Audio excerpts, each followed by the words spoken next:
Собирајќи ги бистрите води под снежните врвови на Караорман, Стогово, Бистра и Илинска планина, под Сува горе и Караджица, реката Треска минува низ една од најживописните речни долини во Македонија.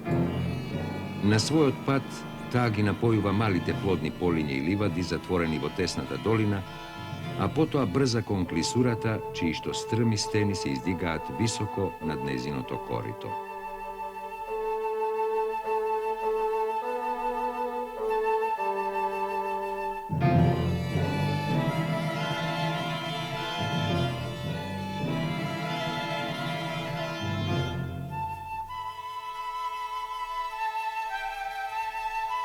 Во горниот тек, на погодни места од двете страни на реката, низ векови се развиле скромни населби на сточари и земјоделци.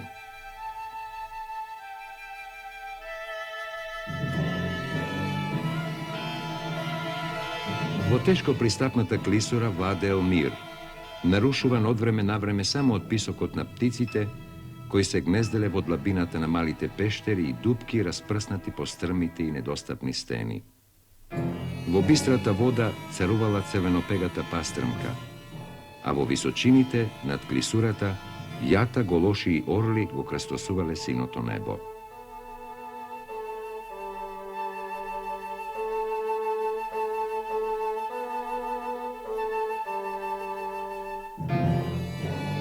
Од едната страна, високите железни порти на клисурата ги оневозможувале несаканите посетители, а од другата, воените вооружени посади на двете тврдини, сместени на извонредни стратешки места, од кои првата позната под името Девич, а втората безимена, изградена на влезот во пространа пештера, денес позната кај населението под името Пешна, го штителе теренот од секакви изненадувања што би дошле од југ. И токму овој терен, суров и негостолюбив, го привлекол вниманието на хезихастички расположените монаси, кои почнале да ги населуваат спилестите стени, основајќи монашки скитови, манастири и во нив зидајќи поголеми и помали цркви.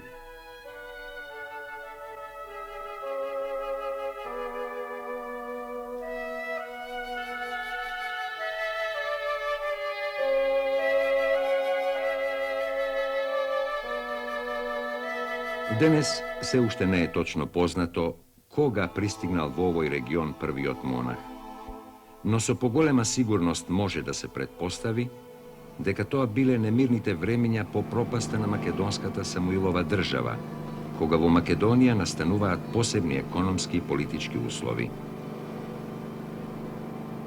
Тоа е времето кога и во други засолнети од главните патишта места никнуваат монашки келии, меѓу кои посебно значење имаат тие на Прохор Пчински, Гаврило Лесновски и Јоаким Осоговски.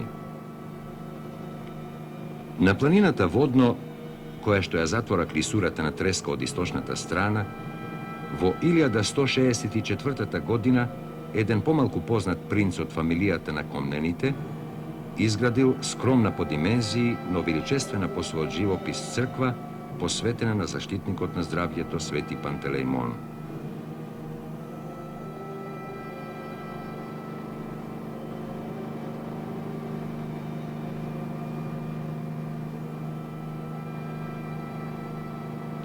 До позасилена изградба на манастирски цркви во клисурата на река Треска доаѓа кон крајот на 13-тиот и во 14-тиот век, за да продолжи и подосна по времето на робството под османлиските турци.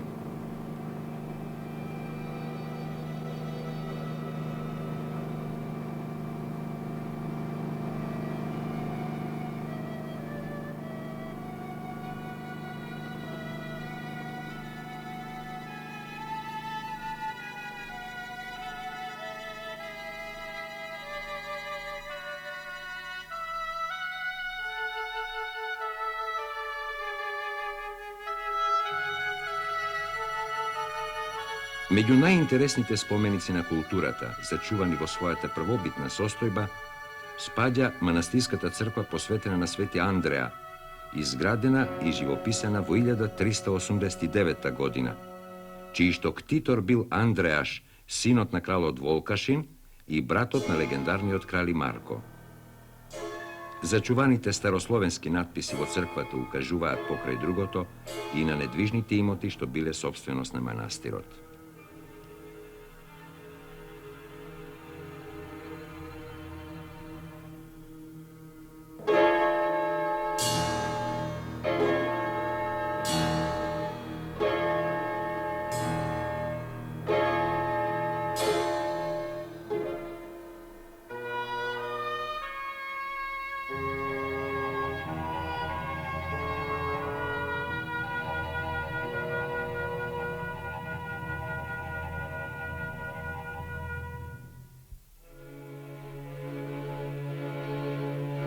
Атрактивната архитектурна форма на црквата представува комбинација на долгунест триконхос од внатрешната и слободен крст од надворешната страна.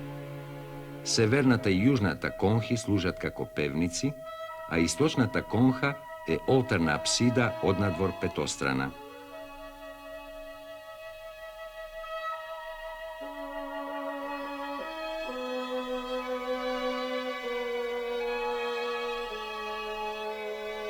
Изградена од кршен и делкан камен со употреба на тули, црквата има полихромни фасади разиграни со слепи ниши украсени со богати шари.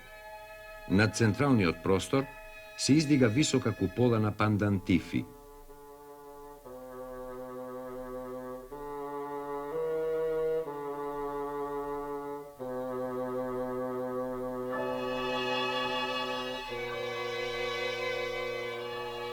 Кон правобитната црква од западната страна, во периодот на 16 век била изградена припрата, во која што исто така бил изведен живопис.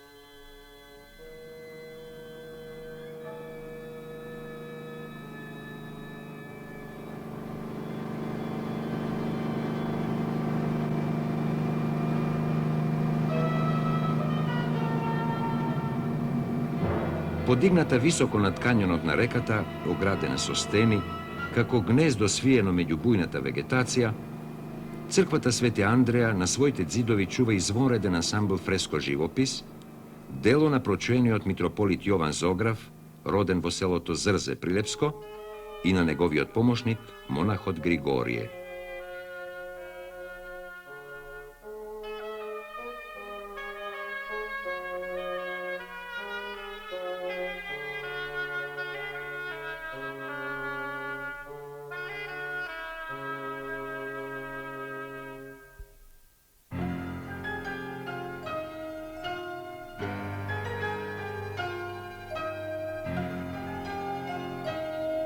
Извонредниот цртеж на вештиот Зограф зборува за изборот што го направил Андреаш, секако советуван од добри познавачи на сликарството во Македонија од овој период.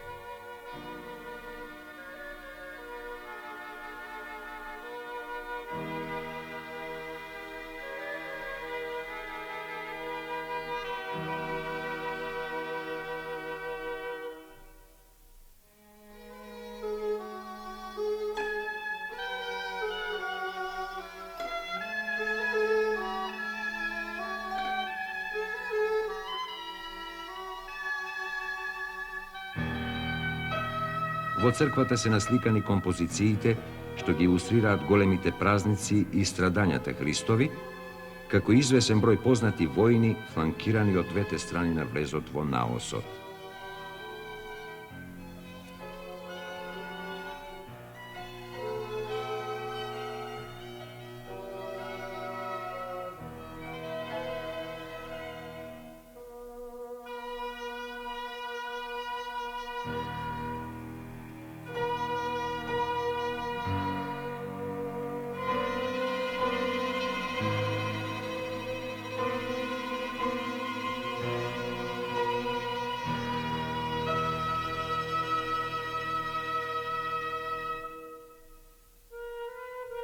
Запознаен со тековите на современите уметнички движења, Зографот Јован сепак на извесен начин се опира на традицијата од постарото сликарство во Македонија, посебно на она од 13 век, нагласувајќи го својот став кон монументално прикажување на композицијата и една за него својствена архитектоника на фигурата.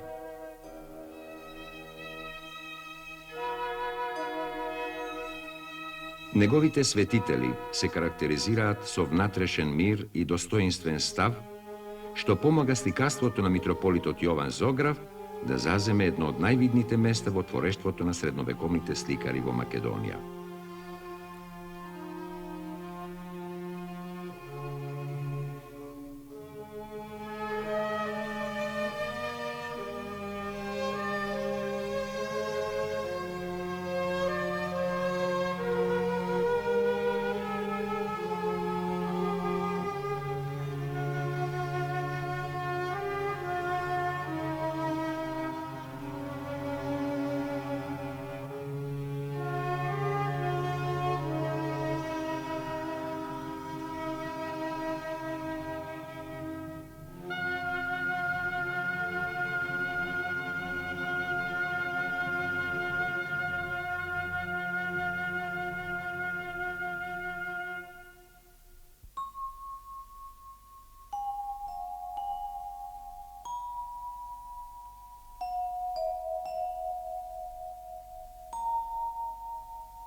На левата страна на реката Треска, на зарамнето плато што лежи врз Бигорна Карпа, во која и денес постои една поголема пештера, бил изграден манастир посветен на Света Богородица, кај населението познат под името Матка. За манастирската црква се знае дека била изградена во 14 век со средствата на Бојко, син на властелинката Даница, ктиторка на црквата Свети Никола во село Љуботен во Скопска Црна Гора.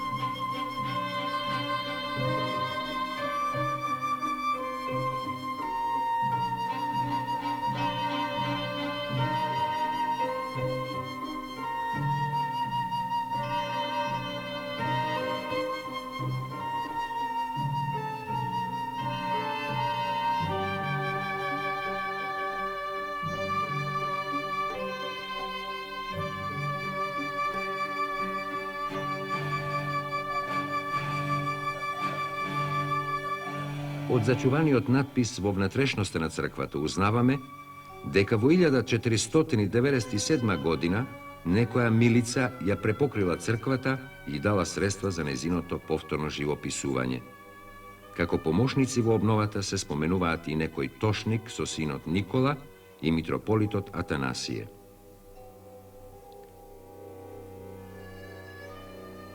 Иако мала, црквата е градена со извонредна умешност.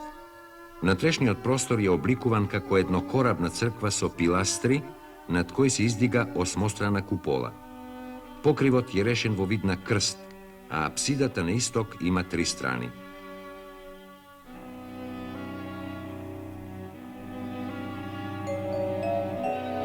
Непознатиот зограф на живописот, работен во 1497 година, не спаѓа меѓу поталентираните зографи на своето време, иако сликајќи ги портретите на двајцата ктитори, покажува солидно познавање на зографскиот занает.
Околу црквата, кон крајот на 19. век, била изградена зградата на широкиот конак, кој ги носи сите карактеристики на градежништвото на манастирски конаци од овој период.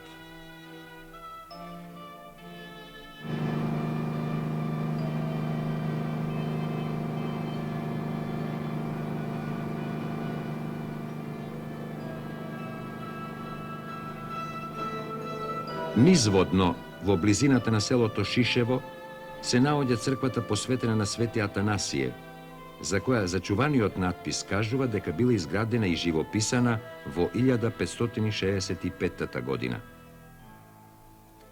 Тоа е еднокорабна црква со голема апсида, засведена со полуобличаст свод.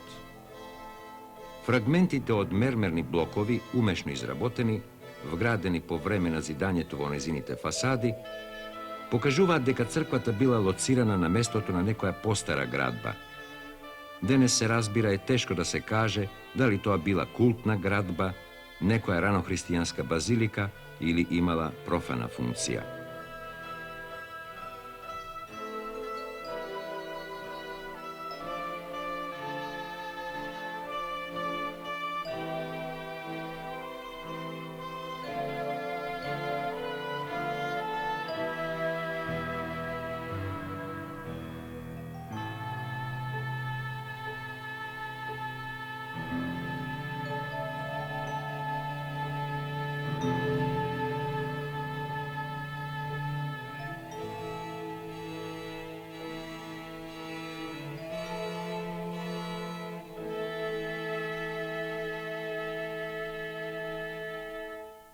Иако неугледна по својата архитектура, црквата во себе крие интересен и добро зачуван живопис, дело на непознат зограф кој работи во едно од најбурните и најтешки времења под робството на османлиските турци.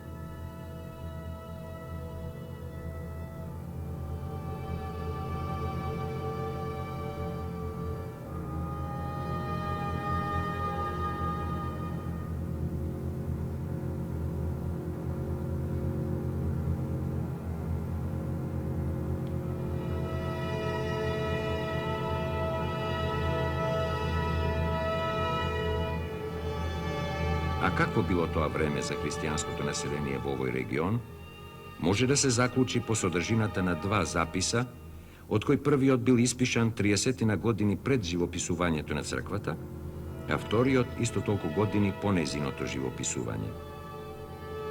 Во првиот запис, еден монах од манастирот Свети Пантелеимон во Нерези лаконски констатира: во 1535 година ги расипаат црквите во Скопје.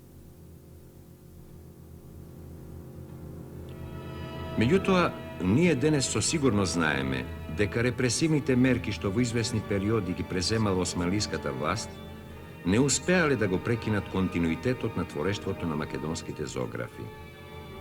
Загрижените монаси и местното население секогаш наоѓало средства и покрај тешката економска положба во која што се наоѓале, да изградат црква или барем да обноват некоја постара која се нашла во урнатини.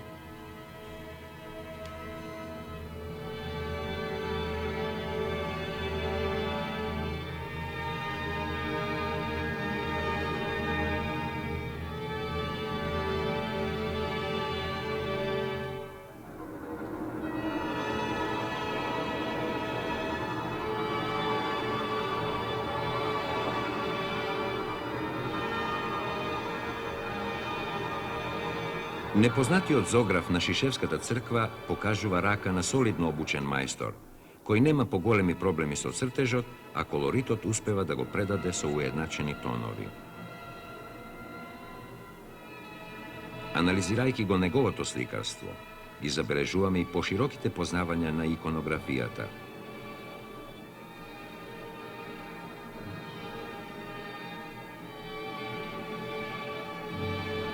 Во сликарството на Шишевската црква наоѓаме интересни мотиви. Така покрај вообичаеното сликање на старозаветните пророци, наоѓаме и една Сибила, античка пророчица, која со својата представа се покажува сосема единствено во сликарството од турскиот период. Минувајќи низ тешки искушенија, Малобројното братство на монасите при Шишевската црква кон крајот на 19. век поканило Зограф за да ги наслика паноите на древниот иконостас. Тој се потрудил да ги илустрира сцените врзани за создавањето на светот, прикажувајќи го Адам и Ева, онака како што тој можел да ги разбере.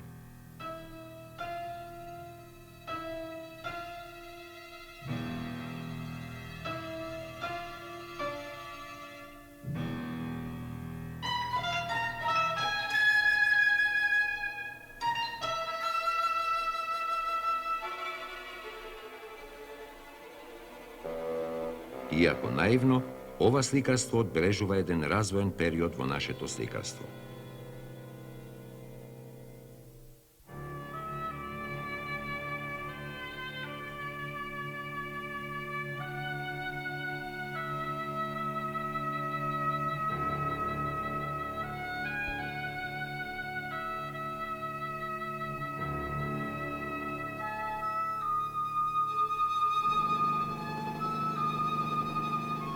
Високо на стените што се надвиснуваат над коритото на реката, денес исполнето со водите на езерото Матка, во еден од најживописните предели на клисурата, кон крајот на 13-тиот или во почетокот на 14-тиот век, бил изграден манастир со манастирска црква посветена на Свети Никола.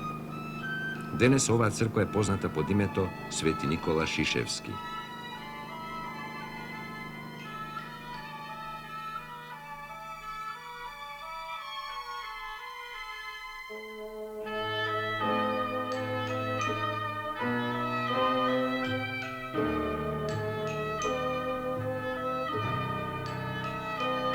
Црквата се состои од два дела.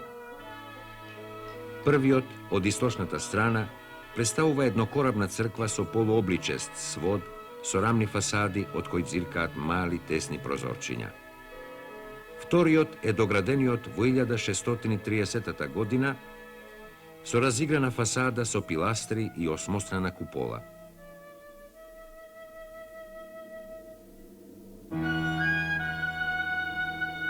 Градена од камен, извадена од околните стени, црквата со својот колорит наполно се вклопува во амбиентот, така што се чини како да настанала од една монолитна стена исечена со вештите раце на мајсторите и поставена на единственото зарамнето плато помеѓу стрмите стени.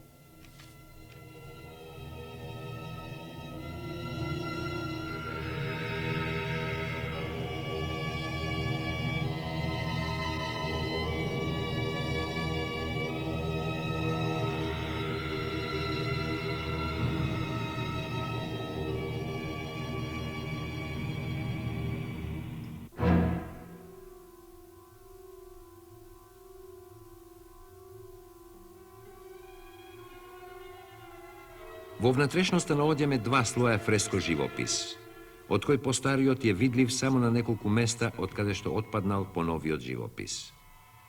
Судејќи по цртежот и по колоритот, непознатиот зограф на постариот живопис спаѓал во редот на најталентираните мајстори зографи на своето време.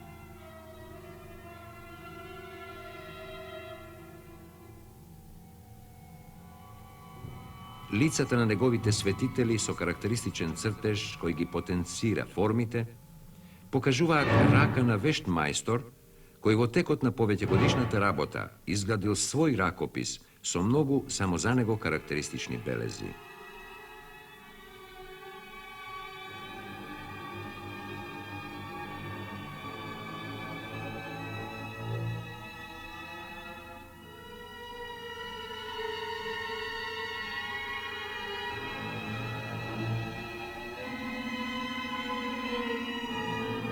Компаративниот материјал покажува дека тој подолго време работи во овој регион, што го оддава како еден од монасите на братството собрано во долината на Треска.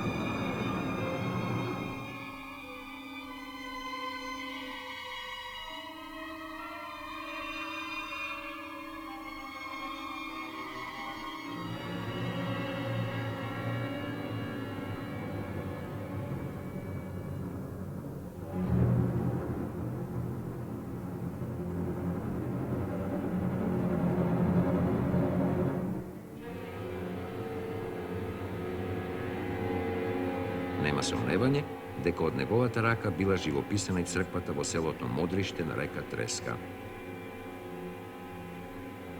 Многу подоцна, во 1630 година, црквата на Шишевскиот манастир била обновена.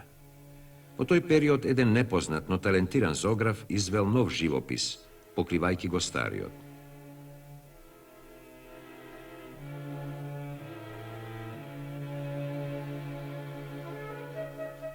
Мноштвото сцени што ги илустрираат големите празници, страдањата и чудата Христови, како и животот на патронот на црквата Свети Никола, покажуваат рака на педантен мајстор кој еднакво квалитетно работел и во двете сликарски техники – фреско живописот и иконописот. Иако ова сликарство не носи никакви новости, тоа во себе ги содржи искрените настојувања на зографите од периодот на робството под турците, кога зографскиот занает ги преживува своите најтешки денови, минувајќи од рацете на професионалните сликари во рацете на неуките монаси, кои зеле четка в раце не од желба уметнички да се изразат, туку да пополнат една празнина што од ден на ден станувала подлабока. Манастирските цркви во долината на реката Треска представуваат изворедно интересен хезихастички комплекс, близок по многу елементи на светогорските манастири или на тие во метеорите, иако во нив монашкиот живот згаснал уште во почетокот на 20 век.